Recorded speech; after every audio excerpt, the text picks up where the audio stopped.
नमस्कार। आज हम ऐसे महान मैथमेटिशियन की बात करने वाले, गणितज्ञ की बात करने वाले हैं जिनका नाम है श्रीनिवास रामानुजन अयंगर। 22 दिसंबर 1887, 26 अप्रैल 1920 एक महान भारतीय गणितज्ञ थे। इन्हें आधुनिक काल के महानतम गणित विचारकों में गिना जाता है। इन्हें गणित में कोई विशेष प्रशिक्षण नहीं मिला, फिर भी इन्होंने विश्लेषण एवं संख्या सिद्धांत के क्षेत्रों में गहन योगदान दिए। इन्होंने अपने प्रतिभा और लगन से न केवल गणित के क्षेत्र में अद्भुत आविष्कार किए, वरन भारत में अतुलनीय गौरव भी प्रदान किया। ये बचपन से ही विलक्षण प्रतिभावान थे। इन्होंने खुद से गणित सीखा और अपने जीवन में गणित के 3884 थ्योरम्स का संकलन किया। इनमें से अधिकांश प्रमेय सही सिद्ध किए जा चुके हैं। इन्होंने गणित के सहज ज्ञान और बीजगणित प्रकलन की अद्वितीय प्रतिभा के बल पर बहुत से मौलिक और अपारंपरिक परिणाम निकाले, जिनसे प्रेरित शोध आज तक हो रहा है। यद्यपि इनकी कुछ खोजों की गणित मुख्यधारा में अब तक नहीं अपनाया गया। हाल में इनके सूत्रों को क्रिस्टल विज्ञान में प्रयुक्त किया जा रहा है। इनके कार्य से प्रभावित गणित के क्षेत्रों में हो रहे काम के लिए रामानुजन जर्नल की स्थापना की गई है। आइए बढ़ते हैं, इनका आरंभिक और जीवन काल देखते हैं। और रामानुजन का जन्म 22 दिसंबर 1887 को भारत के दक्षिणी भूभाग में स्थित कोयम्बटूर के इरोड नामक गांव में हुआ था। वह पारंपरिक ब्राह्मण परिवार में जन्मे थे। इनकी माता का नाम कोमलताम्बलम और इनके पिता का नाम श्रीनिवास अयंगर था। इनका बचपन मुख्यतः कुंभकोणम में बीता था, जो कि अपने प्राचीन मंदिरों के लिए जाना जाता है। बचपन में रामानुजन का बौद्धिक विकास सामान्य बालकों जैसा नहीं था। यह 3 वर्ष की आयु तक बोलना भी नहीं सीख पाए थे। जब इतनी बड़ी आयु तक जब रामानुजन ने बोला आरंभ नहीं किया, तो इन सबको चिंता हुई कि कहीं यह गूंगे तो नहीं हैं। बाद के वर्षों में जब इन्होंने विद्यालय में प्रवेश लिया, तो भी पारंपरिक शिक्षा में इनका कभी भी मन नहीं लगा। रामानुजन ने 10 वर्षों की आयु में प्राइमरी परीक्षा में पूरे जिले में सबसे अधिक अंक प्राप्त किया और आगे की शिक्षा के लिए टाउन हाई स्कूल पहुंचे। रामानुजन को प्रश्न पूछना बहुत पसंद था। उनके प्रश्न अध्यापकों को कभी कभी अटपटे लगते थे, जैसे कि संसार में पहला पुरुष कौन था, पृथ्वी और बादलों के बीच की दूरी कितनी होती है। रामानुजन का व्यवहार बड़ा ही मधुर था। इनका सामान्य से कुछ अधिक स्थूल शरीर और जिज्ञासा में चमकती आंखें इन्हें एक अलग ही पहचान देती थीं। इनके सहपाठियों के अनुसार इनका व्यवहार इतना सौम्य था कि कोई इनसे नाराज हो ही नहीं सकता था। विद्यालय में इनकी प्रतिभा ने दूसरे विद्यार्थियों और शिक्षकों पर छाप छोड़ना आरंभ कर दिया। इन्होंने स्कूल के समय में ही कॉलेज के स्तर के गणित को पढ़ लिया था। एक बार इनके विद्यालय के प्रधानाध्यापक ने यह भी कहा था कि विद्यालय में होने वाली परीक्षाओं में के मापदंड रामानुजन के लिए लागू नहीं होते हैं। हाई स्कूल की परीक्षा उत्तीर्ण करने के बाद इन्हें गणित और अंग्रेजी में अच्छे अंक लाने के कारण सुब्रमण्यम छात्रवृत्ति मिली और आगे कॉलेज की शिक्षा के लिए प्रवेश भी मिला। आगे एक परेशानी आई। रामानुजन का गणित के प्रति प्रेम इतना बढ़ गया था कि वे दूसरों के विषय पर ध्यान ही नहीं देते थे। यहाँ तक कि वे इतिहास, जीव विज्ञान और परीक्षाओं में गणित के प्रश्नों को हल किया करते थे। नतीजा यह हुआ कि 11वीं कक्षा की परीक्षा में वे गणित छोड़कर बाकी सभी विषयों में फेल हो गए और परिणाम स्वरूप उनको छात्रवृत्ति मिलना बंद हो गई। एक तो घर की आर्थिक स्थिति खराब और ऊपर से छात्रवृत्ति नहीं मिल रही थी। रामानुजन के लिए यह बड़ा ही कठिन समय था। घर की स्थिति सुधारने के लिए इन्होंने गणित के कुछ ट्यूशन और खाते बही का काम भी किया। कुछ समय बाद 1907 में रामानुजन ने फिर से 12वीं कक्षा की प्राइवेट परीक्षा दी और अनुत्तीर्ण हो गए, फेल हो गए। इसी के साथ इनके पारंपरिक शिक्षा की इतिश्री हो गई।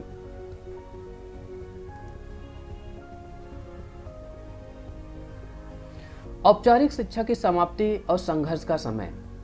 विद्यालय छोड़ने के बाद का 5 वर्षों का समय इनके लिए बहुत हताशा भरा था, बहुत परेशानी भरी थी।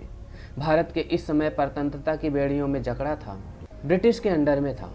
चारों तरफ भयंकर गरीबी थी। ऐसे समय में रामानुजन के पास न कोई नौकरी थी और न ही किसी संस्थान या प्रोफेसर के साथ काम करने का मौका। बस उनका ईश्वर पर अटूट विश्वास और गणित के प्रति अगाध श्रद्धा ने उन्हें कर्तव्य मार्ग पर चलने के लिए सदैव प्रेरित किया। नामगिरी देवी रामानुजन के परिवार की इष्ट देवी थी। ये वो देवी देवता होते हैं जिनकी किसी पर्टिकुलर फैमिली जो जिस देवी देवता को पूजते हैं उनको इष्ट देवी कहा जाता है। उनके प्रति अटूट विश्वास ने उन्हें कहीं रुकने नहीं दिया और वे इतनी विपरीत परिस्थितियों में भी गणित के अपने शोध को चलाते रहे। इस समय रामानुजन को ट्यूशन से कुल 5 रुपए मासिक मिलते थे और इसी से गुजारा होता था। रामानुजन का यह जीवन काल बहुत कष्ट और दुख से भरा था। इन्हें हमेशा अपने भरण पोषण के लिए और अपनी शिक्षा को जारी करने के लिए इधर उधर भटकना पड़ा और अनेक लोगों से असफल याचना भी करनी पड़ी। 1908 में इनके माता पिता ने इनका विवाह जानकी नामक कन्या से कर दिया। विवाह हो जाने के बाद अब इनके लिए सब कुछ भूलकर गणित में डूबना संभव नहीं था, अतः वे नौकरी की तलाश में मद्रास आए। 12वीं की परीक्षा उत्तीर्ण न होने की वजह से इन्हें नौकरी नहीं मिली और स्वास्थ्य भी बुरी तरह से गिर गया। अब डॉक्टर की सलाह पर इन्हें वापस अपने घर कुंभकोणम लौटना पड़ा। बीमारी से ठीक होने के बाद वे वापस मद्रास आए और फिर से नौकरी की तलाश शुरू कर दी।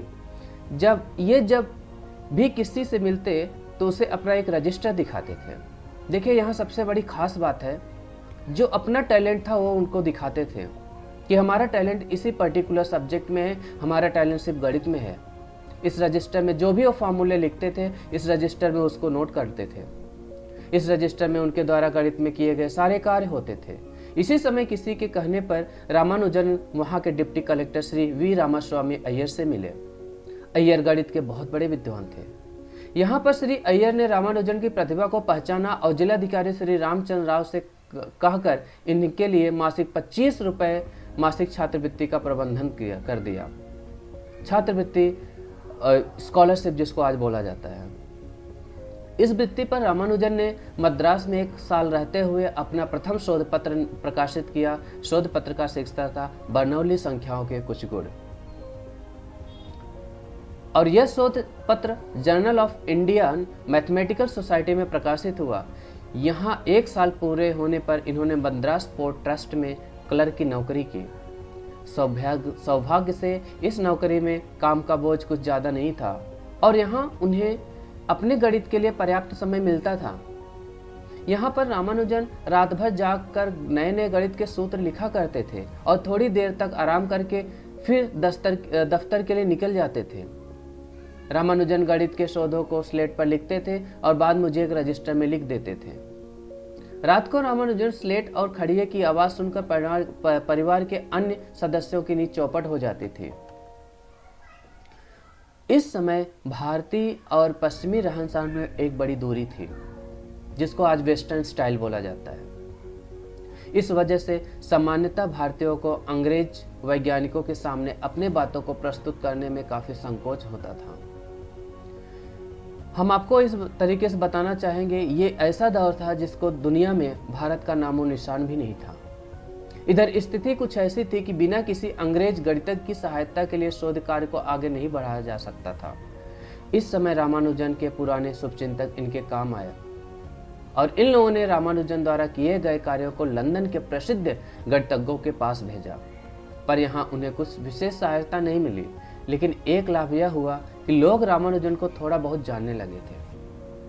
इसी समय रामानुजन ने अपने संख्या सिद्धांत के कुछ सूत्र प्रोफेसर येशु अय्यर को दिखाए तो उनका ध्यान लंदन के ही प्रोफेसर हार्डी की तरफ गया।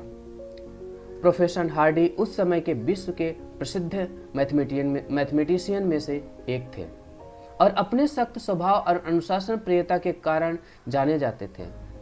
प्रोफेसर हार्डी के शोध कार्य को पढ़ने के बाद रामानुजन ने बताया कि उन्होंने प्रोफेसर हार्डी के अनुत्तरित प्रश्न का उत्तर खोज निकाला है। जब रामानुजन प्रोफेसर हार्डी से पत्र व्यवहार आरंभ हुआ, अब यहाँ से रामानुजन के जीवन में एक नए युग का सूत्रपात हुआ, जिसमें प्रोफेसर हार्डी की बहुत बड़ी भूमिका थी। उन्होंने दूसरे शब्दों में कहा जाए कि जिस तरह से एक जौहरी हीरे की पहचान करता है और उसे तराश कर चमका देता है, रामानुजन के जीवन में वैसा ही कुछ प्रोफेसर हार्डी का है। प्रोफेसर हार्डी आजीवन रामानुजन की प्रतिभा और जीवन दर्शन के प्रशंसक रहे। रामानुजन और प्रोफेसर हार्डी की यह मित्रता दोनों के लिए लाभप्रद सिद्ध हुई। एक तरह से देखा जाए तो दोनों ने एक दूसरे के लिए पूरक का काम किया। प्रोफेसर हार्डी ने उस समय विभिन्न प्रतिभाशाली व्यक्तियों को 100 के पैमाने पर आंका था। अधिकांश गणितज्ञों को उन्होंने 100 में से 35 अंक दिए, कुछ विशिष्ट व्यक्तियों को 60 अंक दिए, लेकिन उन्होंने रामानुजन को 100 में से पूरे 100 अंक दिए। आरंभ में रामानुजन ने अपने किए गए शोध कार्य को प्रोफेसर हार्डी के पास भेजा तो पहले उन्हें भी पूरा समझ में नहीं आया। जब उन्होंने अपनी मित्र गणितज्ञों की सलाह ली तो उन्हें उस निष्कर्ष पर पहुंचे, रामानुजन गणित के क्षेत्र में एक दुर्लभ व्यक्ति है। उनके द्वारा किए गए कार्य को ठीक से समझने और उसमें आगे शोध के लिए उन्होंने इंग्लैंड आना चाहिए। अतः उन्होंने रामानुजन को कैम्ब्रिज आने का आमंत्रित भी किया। कुछ व्यक्तिगत कारणों और धन की कमी के कारण रामानुजन ने प्रोफेसर हार्डी के कैम्ब्रिज के आमंत्रण को अस्वीकार कर दिया। प्रोफेसर हार्डी को इससे निराशा हुई, लेकिन उन्होंने किसी भी तरह से रामानुजन को वहां बुलाने का निश्चय किया। इसी समय रामानुजन को मद्रास विश्वविद्यालय में शोध वृत्ति मिल गई, जिससे उनका जीवन कुछ सरल हो गया और उनको शोध कार्य के लिए पूरा समय भी मिलने लगा था। इसी बीच एक लंबे पत्र व्यवहार के बाद धीरे धीरे प्रोफेसर हार्डी ने रामानुजन को कैम्ब्रिज आने के लिए सहमत कर लिया। प्रोफेसर हार्डी के प्रयासों से रामानुजन को कैम्ब्रिज आने के लिए आर्थिक सहायता भी मिल गई। रामानुजन ने इंग्लैंड जाने से पहले गणित के करीब 3000 से भी अधिक नए सूत्रों को अपनी नोटबुक में लिख लिया था। रामानुजन ने लंदन की धरती पर कदम रखा, वहां प्रोफेसर हार्डी ने उनके लिए पहले से व्यवस्था की हुई थी, अतः इन्हें कोई विशेष परेशानी नहीं हुई। इंग्लैंड में रामानुजन को बस थोड़ी परेशानी थी। उनका कारण था उनका शर्मीला शांत स्वभाव और शुद्ध सात्विक जीवनचर्या। अपने पूरे इंग्लैंड प्रवास में वे अधिकांश अपना भोजन स्वयं बनाते थे। इंग्लैंड की इस यात्रा से उनके जीवन में क्रांतिकारी परिवर्तन आया। उन्होंने प्रोफेसर हार्डी के साथ मिलकर उच्च कोटि के शोध पत्र प्रकाशित किए। अपने एक विशेष शोध के कारण उन्हें कैम्ब्रिज विश्वविद्यालय द्वारा बीए की डिग्री भी मिली, लेकिन वहां की जलवायु और रहन सहन की शैली उनके अधिक अनुकूल नहीं थी। उनका स्वास्थ्य खराब रहने लगा। डॉक्टरों ने इन्हें क्षय रोग बताया, टीबी। उस समय क्षय रोग की कोई दवा नहीं थी और रोगी को सैनिटेरियम में रहना पड़ता था। रामानुजन को भी कुछ दिनों तक वहां रहना पड़ा। वहां इस समय भी यह गणित के सूत्रों में नई नई कल्पनाएं किया करते थे। इसके बाद वहां रामानुजन को रॉयल सोसाइटी का फेलो नामित किया गया। ऐसे समय जब भारत गुलामी में जी रहा था, तब एक अश्वेत व्यक्ति को रॉयल सोसाइटी की सदस्यता मिलना एक बहुत बड़ी बात थी।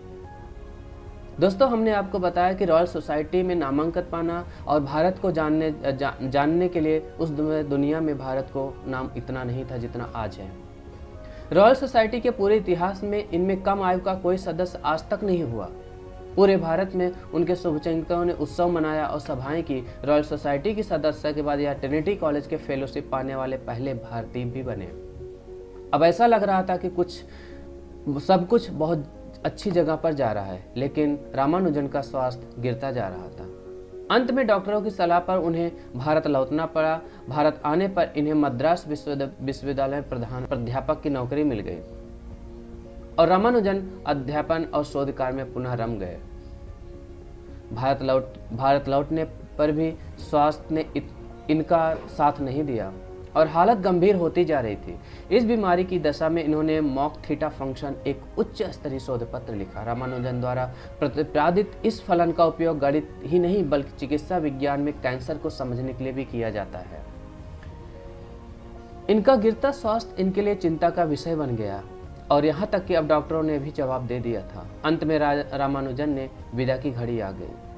26 अप्रैल 1920 के प्रातः काल में अचेत हो गया। दोपहर होते होते उन्होंने अपने प्राण त्याग दिए। इस समय रामानुजन की मात्र आयु सिर्फ 33 वर्ष थी। उनका इस समय निधन गणित जगत के लिए एक अपूरणीय क्षति था। पूरे देश विदेश में जिसने भी रामानुजन की मृत्यु का समाचार सुना वह स्तब्ध हो गया। रामानुजन उनके द्वारा किए गए अधिकांश कार्य अभी भी वैज्ञानिकों के लिए अबूझ पहेली बने हुए हैं। एक बहुत ही सामान्य परिवार में जन्म लेकर पूरे विश्व को आश्चर्यचकित करने की अपनी इस यात्रा में उन्होंने भारत के पूर्व गौरव प्रदान किया। उनका यह पुराना रजिस्टर जिस पर वे अपने प्रमेय और सूत्रों को लिखा करते थे, 1976 में अचानक ट्रिनिटी कॉलेज के पुस्तकालय में मिला। करीब 100 पन्नों का रजिस्टर आज भी वैज्ञानिकों के लिए एक पहेली बना हुआ है। इस रजिस्टर को बाद में रामानुजन की नोटबुक के नाम से जाना गया। मुंबई के टाटा मूलभूत अनुसंधान संस्थान द्वारा इसका प्रकाशन भी किया गया। रामानुजन के शोधों की तरह गणित में भी काम करने की शैली भी विचित्र थी। वे कभी कभी रात को सोते से जागकर स्लेट पर गणित के सूत्र लिखते थे और फिर सो जाते थे। इस तरह ऐसा लगता था कि वे अब सपने में भी गणित के प्रश्न को हल कर रहे हों। रामानुजन के साथ उनकी कुलदेवी का भी नाम लिया जाता है, जिन्होंने शून्य से अनंत को हमेशा ध्यान में रखा। इनके अंतर संबंधों को समझने के लिए गणित के सूत्र को सहारा लिया गया। रामानुजन के कार्य करने की एक विशेषता थी। पहले वे गणित का कोई नया सूत्र या प्रमेय पहले लिख देते थे, लेकिन उसकी उपपत्ति प्रूफ पर इतना ध्यान नहीं देते थे। इसके बारे में पूछे जाने वे कहते थे यह सूत्र उन्हें नामगिरी देवी की कृपा से प्राप्त हुए हैं। रामानुजन का अध्यात्म के प्रति विश्वास इतना गहरा था कि वे गणित के क्षेत्र में किए गए किसी भी कार्य को अध्यात्म का ही एक अंग मानते थे। मतलब जिस तरीके से वो कुल देवी की पूजा करते थे, उसी तरीके से अपने गणित को, अपने सब्जेक्ट की भी वो पूजा करते थे, अध्यात्म की तरह लेते थे। उसी तरीके से उसको भी किया करते थे। रामानुजन का अध्यात्म के प्रति विश्वास इतना गहरा था कि वे अपने गणित के क्षेत्र में भी अध्यात्म को ही अंग मानते थे। वे धर्म और अध्यात्म में केवल विश्वास ही नहीं रखते थे, बल्कि उसे तार्किक रूप से प्रस्तुत भी वे कहते थे। उनका जो स्टेटमेंट है, मेरे लिए गणित के उस सूत्र का कोई मतलब नहीं है जिसमें मुझे आध्यात्मिक विचार न मिलते हो। यह रामानुजन की कही हुई बात है। आज के एजुकेशन सिस्टम में रामानुजन की किए गए कार्यों और उनके जीवन शैली को इतना प्रभाव नहीं दिया जाता है। आज 22 दिसंबर 2024 को हम रामानुजन के